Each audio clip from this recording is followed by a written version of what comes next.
지난주 오후에 우리가 말씀을 들었는데 지난주 오후의 제목이 뭐였습니까? 할렐루야, 감사합니다. 왕이신 그리스도에 대해서 할렐루야. 역시 선교사님의 영성은 다릅니다. 너무 감사해요. 왕이신 그리스도에 대해서 살펴봤습니다. 그래서 우리가 지난주에 살펴볼 때 예수님께서 왕이신데 구약을 이렇게 보게 되면 다윗의 후손으로 오시는데 예언되어 있죠. 다윗의 혈통으로 오시는데 다윗의 혈통의 왕들을 이렇게 쭉 보면 영원한 왕이 아니었어요. 30년, 40년 이렇게 죽었잖아요. 근데 예수님은 어떤 분이셨어요? 거기 보면 영원한 왕권을 가질 것이다. 영원한 왕자리에 앉아서 다스릴 분이 오실 것이다. 그렇습니다. 그 예수님이십니다. 그 다음에 예수님이 이제 오셨어요. 세례요한이 예언했지. 예수님에 대해서 예언했는데 선포하고 예수님이 오셨다고.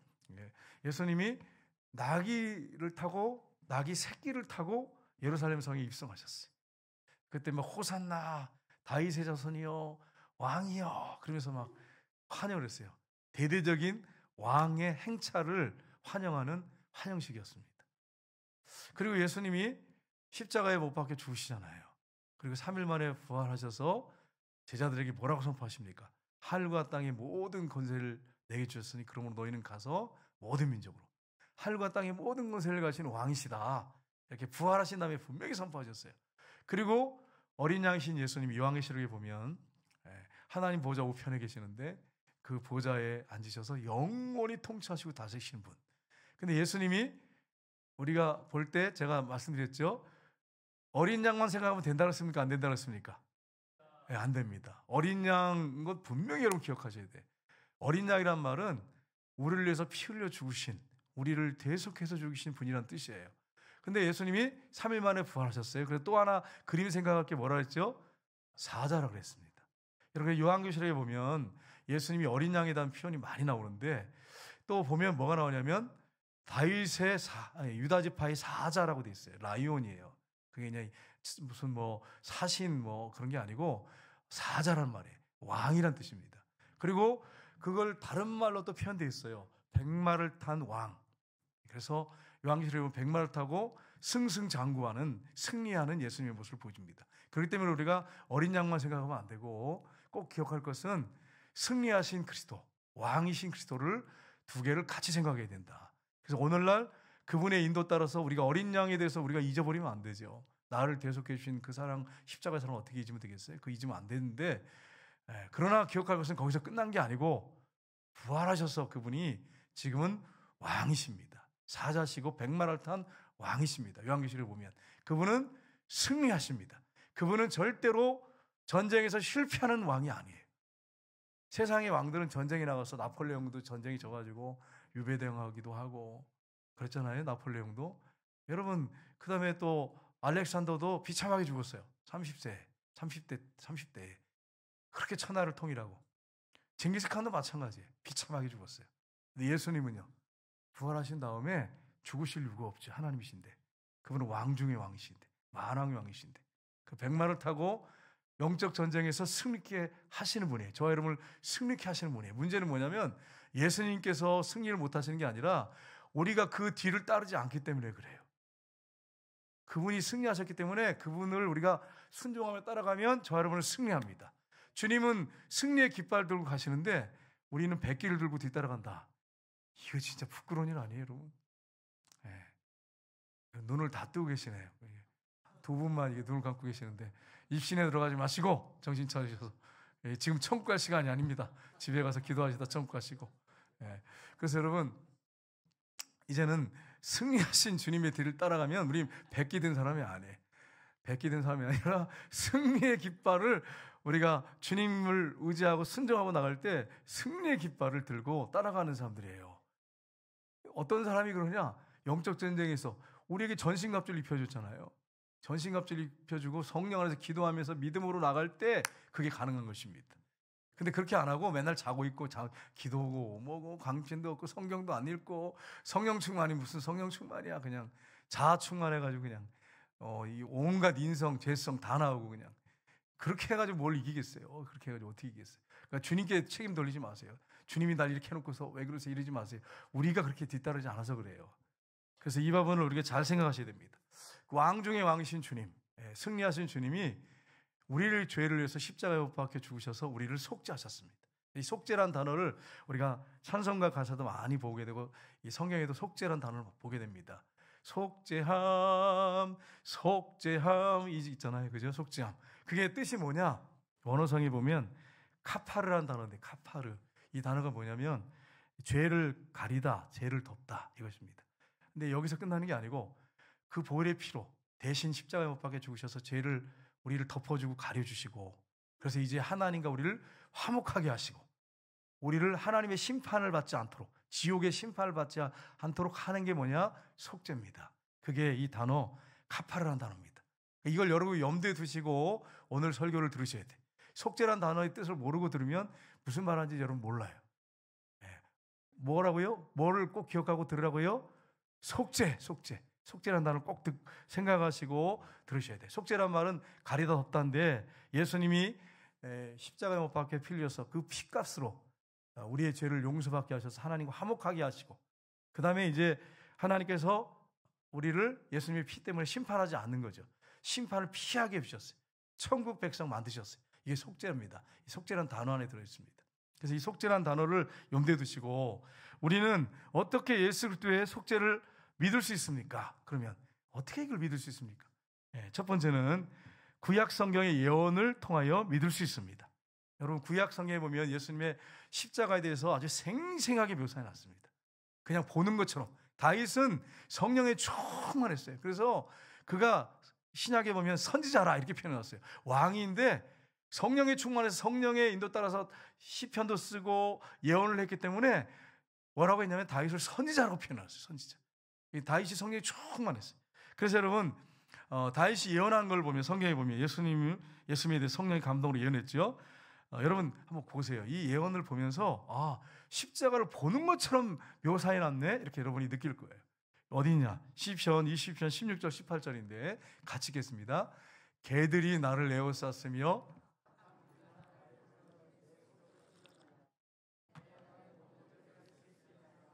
그들이 나를 주목하여 보고 내 겉옷을 나누고 속옷을 제비 뽑나이다. 아멘. 이 말씀 보면서 여러분 착각하시면 안 돼요. 개들이 이렇게 나를 둘러가지고 쳤구나. 개판이구나. 그런 게 아니에요, 여러분. 개들이 나를 둘러쳐서 개판이다 그런 게 아니고 이 유대인들이 이 이방인들을 볼 때 개였어, 개. 근데 여러분 예수님을 십자가에 못 박은 사람들 누구지요? 로마 군인들이에요. 유대인들 입장에서는 개예요. 유대인들은 자기들은 서민이지만 이방인들은 개로 여겼어요. 그러니까 유대인들이 만약에 죽였다면 이렇게 예수님이 십자가에 죽이시기 전에 1000년 전에 이렇게 다윗이 안 했겠죠. 근데 이방인들이 죽일 거라는 거예요. 이방인들이 나를 둘러쌌으면 이방인들이 이 약한 무리들이 나를 둘러 내 수족이 뭡니까? 수족. 우리 젊은 사람들은 한문을 잘 모를 건데 수가 뭐죠?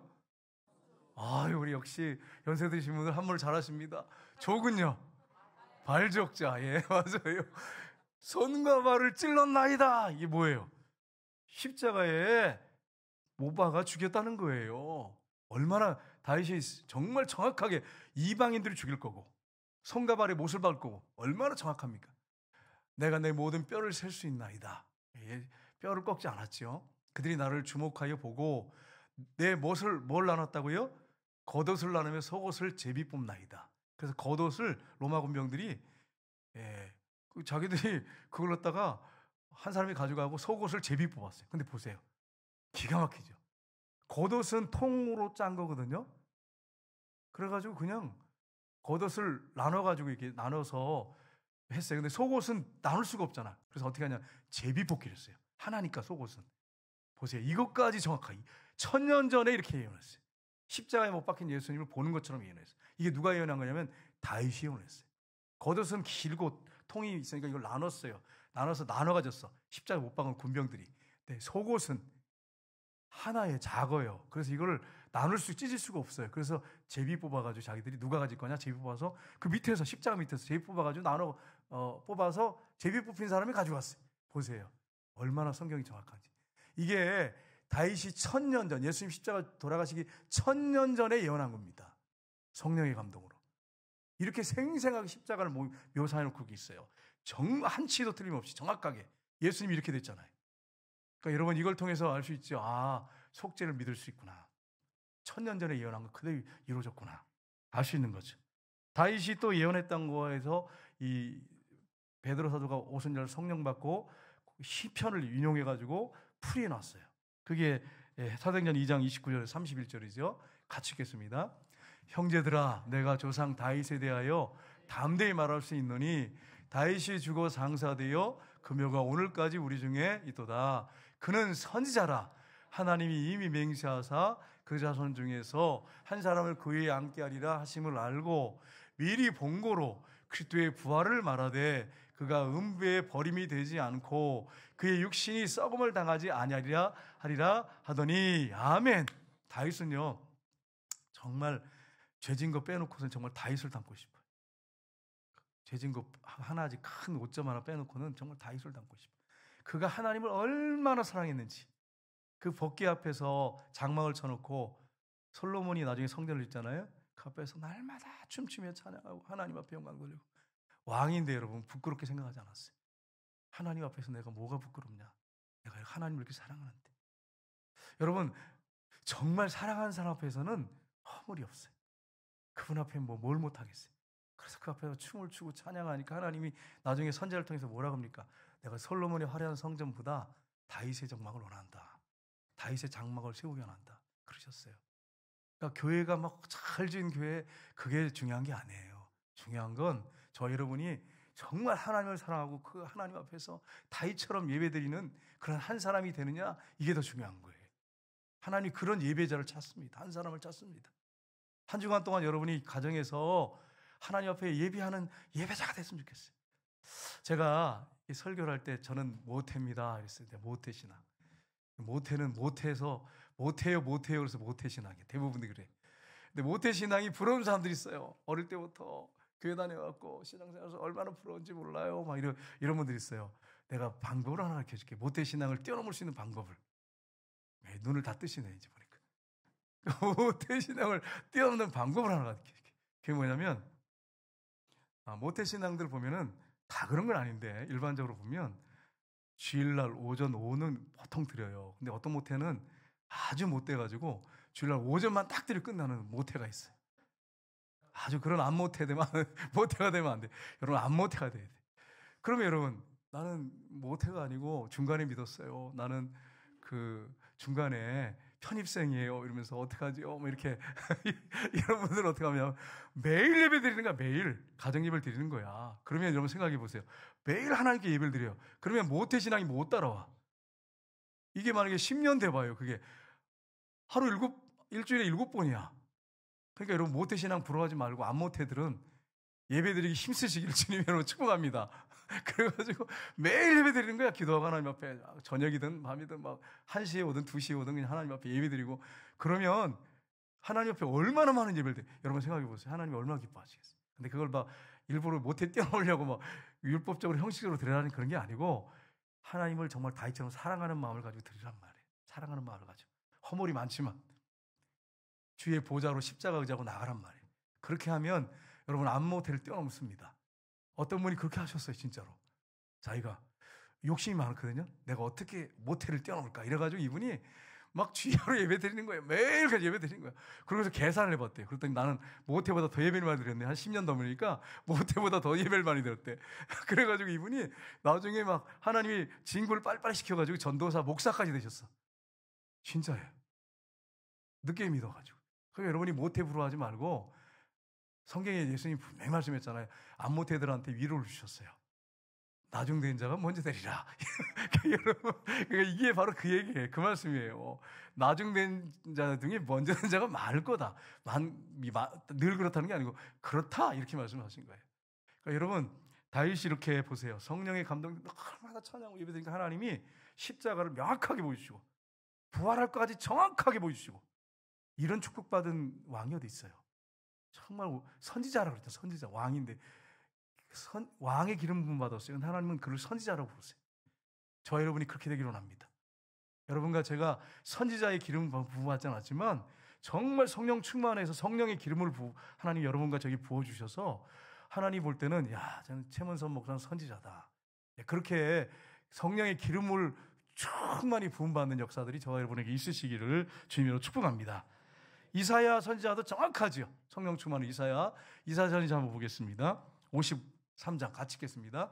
그가 찔림은 우리의 허물 때문이요 그가 상함은 우리의 죄악 때문이라. 그가 징계를 받음으로 우리는 평화를 누리고 그가 채찍에 맞음으로 우리는 나음을 받았도다. 우리는 다 양 같아서 그릇 행하여 각기 제 길로 갔거늘 여호와께서는 우리의 모든 죄악을 그에게 담당시키셨더라. 아멘. 뭐라고 말씀하셨어요? 이거 보세요. 십자가에서 예수님이 피 흘리 채찍 맞힐 것까지, 그리고 피 흘려 죽으실 것까지, 그 우리의 죄를 다 예수님이 짊어지고 대신 죽을 것까지 정확하게 이사야가 성령의 감동으로 예언했잖아요. 이걸 통해서 우리는 이게 지금 이사야는 한 700년 전에, 예수님 돌아가시기 700년 전에 예언이거든요. 그러면 이걸 보면서 우리 모두가 속죄함을 받았구나, 이걸 확실하게 믿을 수 있는 것입니다. 여러분과 저는 이미 속죄함을 받았어요. 그래서 하나님 앞에 나가게 됐어요. 그림 하나 볼 텐데 여러분 그림을 잘 보셔야 됩니다. 그림 보시면, 자 보세요.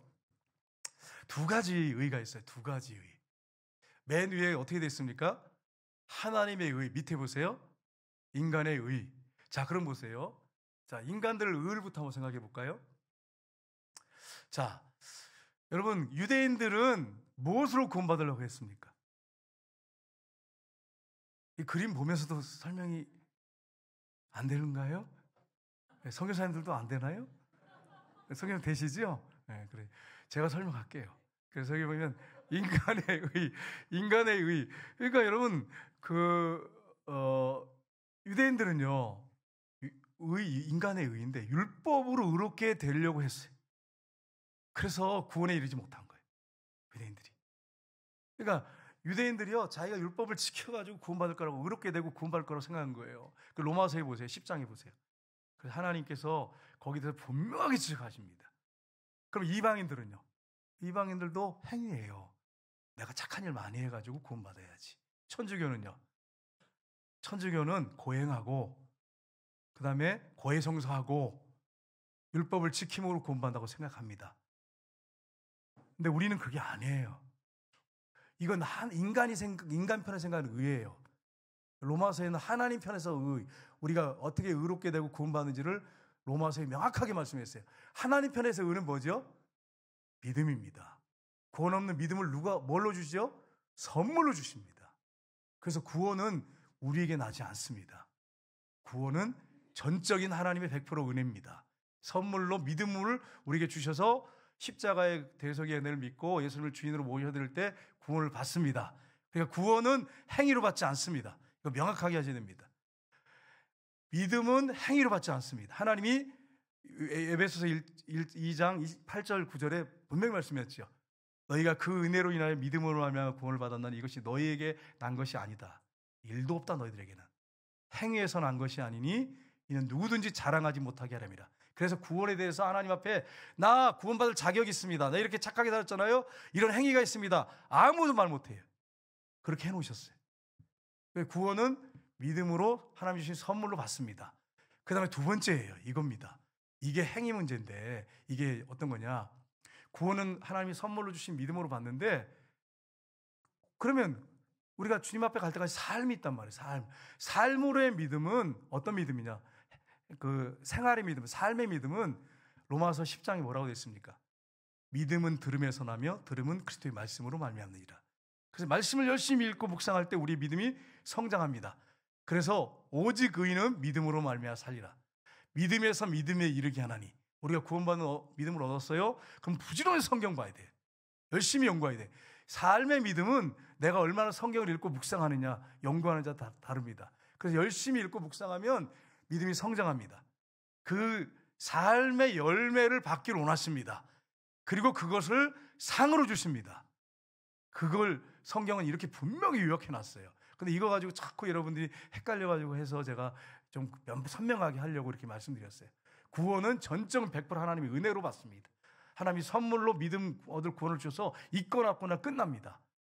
그리고 그 다음의 문제, 천국 갈 때 우리의 삶의 열매는 우리가 열심히 읽고 기도하고 성경 읽고 묵상하고 기도하면서 믿음이 성장하면 그 믿음이 행함으로 나와요. 행함으로. 열매를 보여줘야 돼. 진짜 믿음이라면, 구원 얻은 사람이라면 행함이 반드시 나와야 되는 거예요. 근데 그 믿음이 작은 믿음이 있고 큰 믿음이 있어요. 이것은요, 이건 있거나 없거나가 아니라 있는데 이게 작거나 크거나예요. 생활의 믿음, 삶의 믿음은.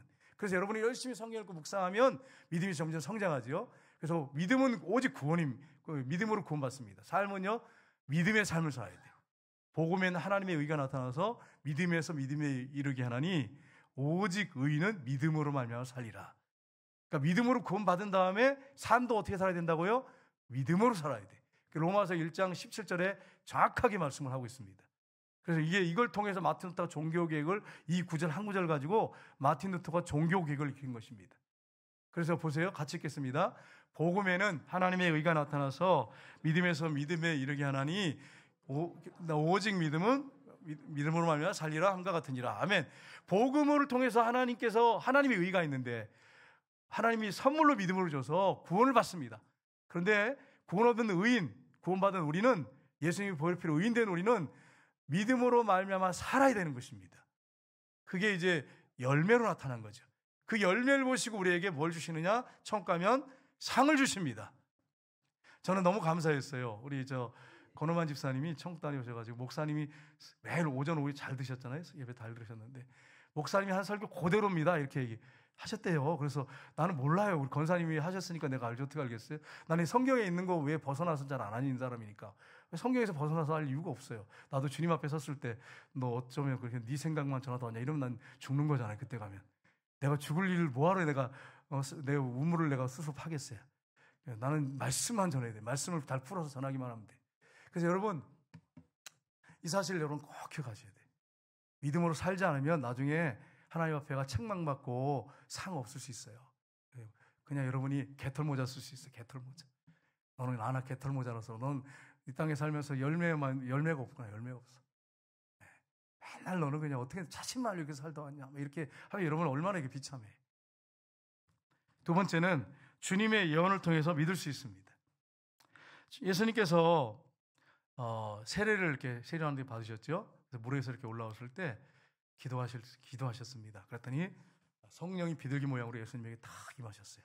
그리고서 하늘에서 음성이 들리죠. 이는 내 사랑하는 아들이요 내 기뻐하는 자니라. 그렇게 말씀하셨어요. 그리고 후에 그 다음날 이튿날 예수님이 세례요한에게 가셨어요. 세례요한이 예수님을 딱 보더니 세례요한이 본 게 있잖아요. 하나님이 말씀하셨어요. 누구든지 성령이 그에게 임하는 걸 보면 그가 불로 세례를 주신 자인지 알라. 내 아들인 줄 알라. 명확하게 말씀하셨어요. 메시아인 줄 알아라. 그래서 세례요한이 예수님을 그 이튿날 딱 보자마자 세례받은 이유입니다. 요한복음 1장 29절 보겠습니다. 같이 읽겠습니다.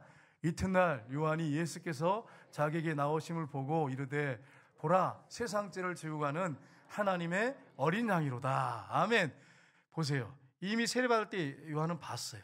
예수님이 어떤 분인지 봤어요. 그리고 이튿날 예수님이 오는 걸 보고서 보라 저분이 바로 세상 죄를 지우고 가는 하나님의 어린 양이로다. 저분이 바로 메시아다. 하나님의 아들이다. 이걸 전한 것입니다. 이 예언을 통해서 주님의 예언을 통해서 믿을 수 있어요. 그래서 여러분 베드로가 신앙 고백을 하잖아요. 주는 그리스도이시여 살아계신 하나님의 아들입니다. 이렇게 고백했어요. 근데 이후에 예수님이 여러분 칭찬을 했어요. 바요나 시몬아 내가 복이 있도다. 막 이렇게 칭찬하셨는데 갑자기 예수님이 뭐라고 말씀하세요? 예수님이 이게 어디서 일어난 일이냐면 빌립보 가이사예요. 헬몬산 그 바로 밑에예요. 헬몬산에서는 거의 사계절 눈이 흘러내려요. 사계절은 아니지만 거의 그래.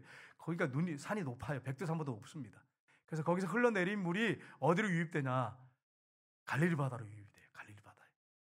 그래서 여러분 지난번에 우리 권사님하고 이제 차 타고 오는데 권사님이 그러더라고요. 목사님 저 갈릴리 바다 가서 저도 그랬거든요. 제일 먼저 한 일은 뭐냐?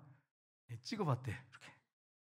이게 바닷물이냐? 우리 권사님이 한 분 나한테 얘기하더라고요. 저도 그랬거든요. 가자마자 바로 이렇게 찍어가지고 갈릴리 바다 들어가자마자 찍어가지고 이게 바다냐? 이게 강이냐? 강이냐? 여러분 하도 크니까 이 가로로 21km, 세로로 11km 이러니까 끝이 없이 큰 바다 같죠. 그 바다인데 물은 강이에요. 강물이에요. 호수예요. 호수. 사실 큰 호수. 그래서 여러분, 예수님이 이제 그 갈릴 바다에 이제 그 물이 들어와요. 그다음에 유입돼가지고 그게 요단강을 따라 내려가다가 사해바다로 들어가요. 갈릴 바다는 물을 흘러내려 보내요. 그래서 항상 이 물에 고기가 많아요. 근데 이제 물이 흘러내려서 요단강을 따라서 내려와가지고 사해바다로 들어가잖아요. 사해바다는 방출을 안 해. 계속 그 물을 받아가지고 증발시켜요. 그래서 어떻게 하냐? 소금 바다로 변해가지고, 와, 여러분 한번 가보세요. 제가 거기 가가지고 지켜봤어요. 왜냐면 미리 안 들어서 난 지혜롭잖아요, 여러분. 아시잖아요. 가지고 어떻게 하나 이렇게 보니까 사람들이 이렇게 들어가서 막 물이 들어가잖아요. 막 죽는 줄 알아요. 막 소리 지르면서 나와요. 눈에 들어가거나 입 한 모금 마시면 막 죽겠다고 소리 질러요. 나는 절대 먹으면 안 되겠다. 내가 이게 눈에 들어가면 안 되지. 그래가지고 내가 딱 들어가가지고 아무튼 지혜롭게 했어요. 물에 안 들어갔어요. 그렇게 해도 물속에 들어갔는데 어떻게 안 들어가겠어요? 와, 눈에 딱 들어갔는데 죽는 줄 알았어요. 그래서 막 뛰어나가가지고 그냥 물에 막 헹구고 그랬어요. 이 소금물이 완전히 소금물인데 둥둥 떠요. 누워서 책 보고 그래. 이렇게 책 보고. 수영 못하는 사람도 괜찮아. 거기 가면 절대로 안 빠져 죽어. 누워만 있어도 짜서 죽는 거지 물에 빠져 죽지는 않습니다. 둥둥 떠요. 염분이 굉장히 이렇게 높아가지고. 그래가지고 사해바다 보세요. 받기만 하니까 나중에 다 증발해가지고 어떻게 됐어요? 소금바다가 됐잖아요. 똑같아요, 원리가. 하나님께 받은 은혜가 있어요. 그러면 흘려보내야 돼. 여러분이 하나님께 받은 물질의 그런 축복이 있으면 흘려보내야 돼. 그 축복의 통로 역할을 감당해야 돼. 안 그러고 그냥 혼자 계속 받아서 혼자만 그냥 잘 먹고 잘 살고 우리 가정 잘 살고 그러면 사해바다 되는 거예요, 여러분. 나중에 하나님 못 써요. 그러니까 여러분 복 받은 대로 영적인 복 받던 물질적인 복 받던 흘려보내기를 주님으로 축복합니다. 꼭 이렇게 축복의 말씀을 하는데도 아멘 안 하는 분은 뭐예요? 난 절대로 흘려보내지 않겠습니다. 나 혼자 잘 먹고 잘 살겠습니다. 이러면 안 돼. 이러면 안 돼. 흘려보내야 축복이 되는 거예요. 예수님이 빌립보 가리사에서 이제 말씀하세요. 이게 뭐라고 하시냐? 마태복음 16장 21절 보세요. 첫 번째 예언이죠. 같이 읽겠습니다. 이때로부터 예수 그리스도께서 자기가 예루살렘에 올라가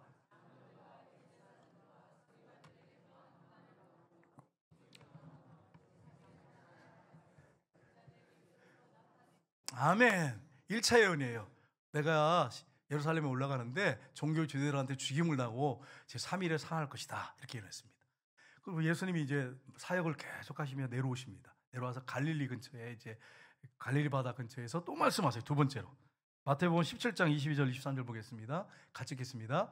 갈릴리에 모였을 때에 예수께서 제자들에게 이르시되 인자가 장차 사람들의 손에 넘겨져 죽임을 당하고 제3일에 살아리라 하시니 제자들이 매우 근심하더라. 아멘.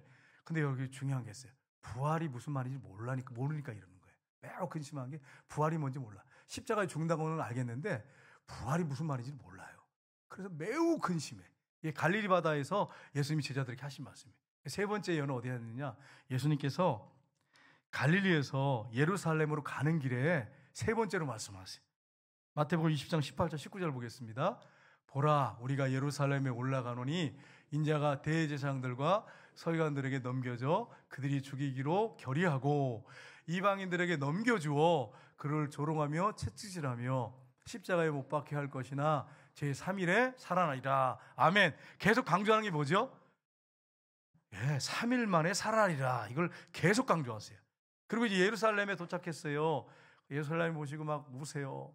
예루살렘아 선자들을 죽이고 내게 파송된 자를 죽이는 자여 이러면서 막 암탉이 새끼를 제 날개 아래 모음같이 함같이 몇 번이더냐 막 그러시죠. 감람산에 예수님 말씀하세요. 부활을 말씀하십니다. 감람산에서 우시면서. 그게 마태복음 26장 31절 32절이죠. 같이 읽겠습니다. 그때 예수께서 제자들에게 이르시되 오늘 밤에 너희가 다 나를 버리리라. 기록된 바 내가 목자를 치리니 양의 떼가 흩어지리라 하였느니라. 그러나 내가 살아나는 후에 너희보다 먼저 갈리로 가리라. 아멘. 이렇게까지 말씀을 계속 하시는데도 제자들이 못 알아들어. 부활에 대해서 몰라. 죽는 건 아는데 부활을 몰라. 여러분 교회 다니는 분들 중에서도 부활을 안 믿는 사람이 있습니다. 집사님 중에서도 1대1로 다 질문해 볼까? 이렇게 하니까 시간이 좀 갈 것 같고. 제자훈련할 때 딱 좋은데요. 물어보면. 근데 집사님 중에서도 장로님 중에서 우리 교회 장로님들 다 믿으실 거예요. 근데 모교회 장로님 안 믿는 사람이 있어요.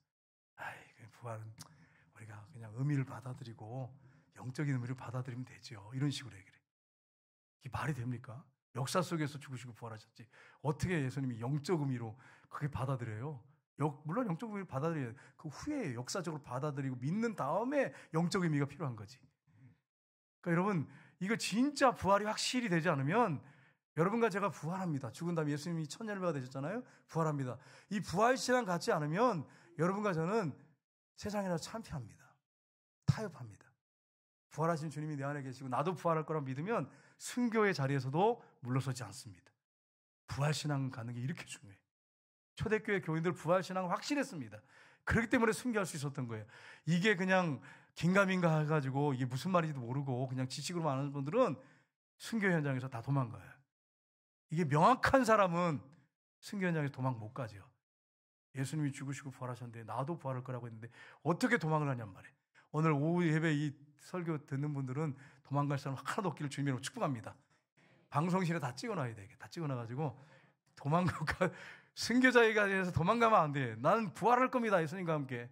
예수님 부활한 것처럼 그렇게 여러분 믿음 생활 하셔야 돼요. 그게 크리스찬의 진짜 삶이에요. 이걸 여러분 놓치지 마시길 주님으로 축복합니다. 왕이신 주님이 승리하셨는데 우리가 참패해서 되겠어요? 우리도 승리해야지. 이걸 여러분 놓치시면 안 돼요.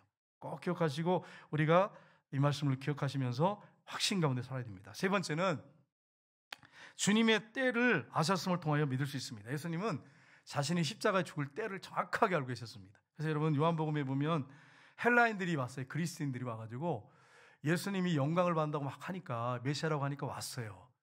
그때 예수님이 뭐라고 말씀하시냐? 그 이방인들이 멀리서 온 걸 보시고 이렇게 말씀하세요. 요한복음 12장 23절 24절 보겠습니다. 예수께서 대답하여 이르시되 인자가 영광을 얻을 때가 왔도다. 내가 진실로 진실로 너희에게 이르노니 한 알의 밀이 땅에 떨어져 죽지 아니하면 한 알 그대로 있고. 아멘. 여기 뭐라고 말씀하십니까? 인자가 영광을 얻을 때가 왔다란 말은 십자가에 죽으시고 부활할 것을 말씀하십니다. 이때가 이제 됐다. 때가 됐다. 이제. 그러면서 진실로 진실로 말씀하시면서 한 알의 밀이 땅에 떨어져 죽지 않으면 한 알 그대로 있고 죽으면 많은 열매를 맺느니라. 여러분과 제가 지식으로 아는 것으로 끝나면 의미 없습니다. 여러분이 가정에서 죽어야 돼. 한 알의 밀이 돼야 돼. 직장에서, 사회에서, 이 나라에서 여러분이 밀이 돼. 죽어야 돼. 저러와 이러면 죽어야 돼. 근데 안 죽으려고 그래. 안 죽으려고 그래. 이 인간의 본성상 안 죽으려고 그래요. 이미 십자가에서 예수님과 함께 죽었거든요. 근데 자꾸 스물스물 올라와. 그래서 자꾸 살아가려고 하니까 그냥 이게 안 되는가 보다. 그냥 살자. 그냥. 그러고서는 부인 안 하고 살라 그래. 그러면 여러분 어떻게 되죠? 열매가 없습니다. 이 씨앗이 안 죽어. 아주 생생히 살아있어. 아주 내 자아가 충만해. 내가 살아서 성질 내고 싶은 거 다 내고 내가 하고 싶은 거 다 해야 되고 내 감정 건드리면 못 참고 자기 하고 싶은 대로 다 하고 그냥 그렇게 한다면 무슨 열매가 맺히겠어요? 우리가 있는 곳에서. 생각해 보세요. 내가 죽어서 거기서 썩어져야 돼. 그래야 여러분 그곳에 아름다운 열매가 맺힙니다. 이걸 크리스찬들이 이렇게 예수님의 길을 따라가야 되는데 예수님이 본인이 그렇게 하시겠다고 했어요. 내가 한 알의 밀이 돼서 죽을 텐데 그 위에는 많은 열매를 맺으라. 진짜 열매 맺잖아요. 저와 여러분이 그렇게 희생하고 헌신해야지 열매가 나옵니다. 오늘날 크리스찬들이 희생 안 하려고 그래. 헌신 안 하려고 그래. 여러분 죄송해요. 교회 와서 청소하고 또 식당 일하는 거 이거 쉽지 않습니다. 정말 어려운 일입니다. 쉬운 일은 아닙니다. 근데 이걸 안 하면 안 하고 나는 어떻게든지 빠지려고 그러고 막 그렇게 하고 안 하려고 하면 누가 합니까? 나중에 교회들 보세요. 교회들 보면 어떤 교회는 돈을 주고 사가지고 청소하는 분을 용역 사가지고 청소시키는 교회도 있어요. 식당도 마찬가지예요. 용역 줘가지고 식당 하는 교회도 많습니다. 그럼 여러분 이게 교회에서 무슨 회사도 아니고 우리가 회사로 모였습니까? 아니잖아요. 그래서 이 부분을 우리가 잘 생각하셔서 우리가 희생해야 됩니다. 세상에 나가서 희생해야 되고 가정에서 죽어야 돼. 내가 가정에서 죽으면 가정의 천국이 이루어집니다. 내가 직장에서 죽으면 주님이 나를 높여줍니다. 때가 되면 높여주십니다. 때가 되면. 내가 생생히 살아있으면 다른 사람을 죽입니다. 열매가 없습니다. 이게 문제가 되는 거예요. 예수님처럼 우리가 죽어야 돼. 하나님의 미리 되시기를 주님으로 축복합니다. 요한복음 12장 27절을 보시면 예수님 이렇게 말씀하셨어요. 지금 내 마음이 괴로우니 무슨 말을 하리요. 아버지여 나를 구원하여 이때를 면하게 하여 주옵소서. 그러나 내가 이를 위하여 이때에 왔나이다. 아멘.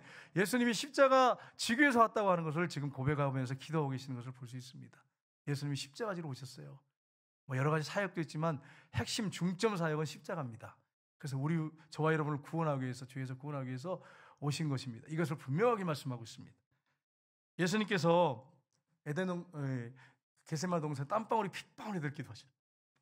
여러분, 제가 산에 가서 기도할 때 예수님이 땀방울이 핏방울이 돼서 기도하셨다는데 나도 한번 해보자 이래서 산에 가가지고 나무 뿌리도 진짜 많이 뽑았어요.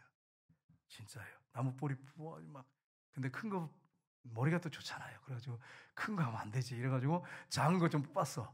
그러다가 이제 제가 신학교 다니면서 야, 이러면 안 되지. 양심 있지. 이래가지고 저쪽에 천마산 기도원에 갔어요. 가가지고 그래 이번에 내가 오늘 밤새도록 소리 지르면서 기도하면서 큰 나무를 하나 뽑으리라 이래가지고 진짜로 이만한 이렇게 이걸 잡았어요. 잡고서 흔들기 시작했어요. 그러면 이러면서 막 1시간 흔든 것 같아요. 근데 흔들리는 거야. 그래가지고 이게 뽑혔어. 그래서 이게 어떻게 된 거야? 후라시를 비춰보니까 썩은 나무였어. 그래가지고 이만한 걸 뽑아가지고 그 밑에 타이어가 있어. 그 타이어 타이어에다가 세면 발라가지고 기도하는 거예요. 그게 원래 거기 있었는데 기도원에서 혼날까봐 얼른 그거 막 밤새도 그거 몸에 밤새 그걸 산꼭대기에 갖다가 숨겨놔야 될 거 아니야. 그거 뽑은 거 어떻게 그거 기도하러 올라간 거 아는데. 그래가지고 그것도 옮기느라고 끙끙 매고 얼마나 밤에 일을 많이 했는지 몰라. 여러분 그 나무 뽑는다고요? 막 주여 그러면서 무슨 야곱이 무슨 천사와 침 붙잡고 씨름하는 것처럼 진짜 그랬다니까요. 주여 이러면서 막 그랬더니 뽑히더라고요. 정말. 여러분 진짜 뽑혀요. 썩은 나무니까. 근데 조금 덜 썩은 것 같아. 뽑혀가지고 그거 막 옮기느라고 그래서 옮겨놨어요. 숨겨놓고 왔는데 뭐 썩은 나무인데 여러분 뭐 그렇다고 뭐 그게 죄 짓는 건 아니잖아요. 그래서 숨겨놓고 왔어요.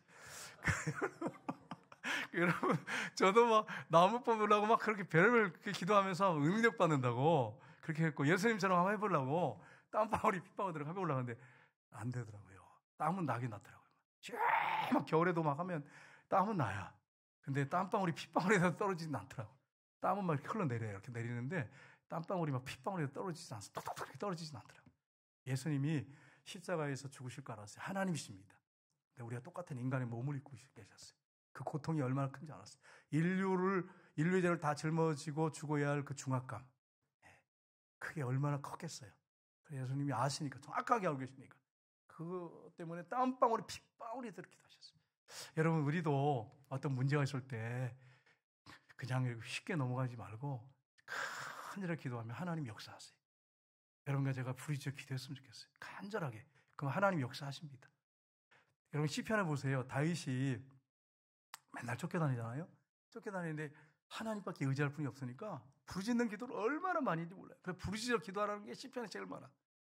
부르짖으래. 하나님밖에 없으니까 간절하게 물에 빠진 사람이 살려달라고 외치는 것처럼 부르짖어 기도하라고 그렇게 돼 있어요. 여러분 중에 절망 중에 있으면 그냥 여러분이 가만히 계시지 말고 어떤 문제가 있거든. 그 앞에서 하나님 앞에 하나님밖에 의지할 분이 없잖아. 하나님밖에 없어요. 그래 부르짖어 기도하셔야 돼. 그래야 하나님 역사하십니다. 그렇게 기도하시기를 주님으로 축복합니다. 마지막으로 이 구절 보겠습니다. 마태복음 26장 39절 보겠습니다. 조금 나가사 얼굴을 땅에 대시고 엎드려 기도하여 이르되 내 아버지여 만일 할만하시거든 이 잔을 내게서 지나가게 하옵소서. 그러나 나의 원대로 마옵시고 아버지 원대로 하옵소서 하시고. 아멘. 십자가의 그 고통을 알고 계셨어요. 인류를 위해서 내가 죽어야 된다면 죽는데 하나님 아버지 만약에 내가 십자가 지지 않는 그러면서도 인류가 용서받을 수 있는 길이 있다면 주님 내가 십자가 안 졌으면 좋겠습니다. 그러나 이것밖에 없다면 아버지 원대로 대견합니다. 이런 기도예요. 그리고 십자가에서 우리를 죽으시고 부활하신 것입니다. 여러분 이렇게 해서 속죄를 이루신 것입니다. 이미 속죄가 끝난 것입니다. 이런 엄청난 은혜를 예수님께서 이 땅에 오셔서 십자가에서 성취하신 것입니다. 그래서 어린 양이 되시고 우리의 왕이 되셔 주셨습니다. 속죄를 이루신 것입니다. 이미 끝난 거예요. 이미 끝난 거예요. 마치 여러분 일제가 그때 얼마나 우리를 힘들게 했습니까? 그때 히로시마 나가사키에 핵폭탄을 터뜨려가지고 끝냈잖아요. 그래서 우리나라에 광복이 찾아왔지 않습니까? 마찬가지로 십자가에서 이미 끝냈어요. 영적으로 우리에게 광복을 주셨어요. 이제 우리는 자유입니다. 이게 정말 믿어지고 주님과 예수님을 마음에 모셔드리고 산다면 여러분과 저는 자유합니다. 그분 안에서 자유합니다. 진리가 너희를 자유케 하리라. 그래서 여러분 우리가 이 사실을 기억하고 한 주간 동안 살 때 여러분과 저는 패단병의 뒤를 따라가는 사람이 아닙니다. 패한 장군의 뒤를 따라가는 사람이 아닙니다.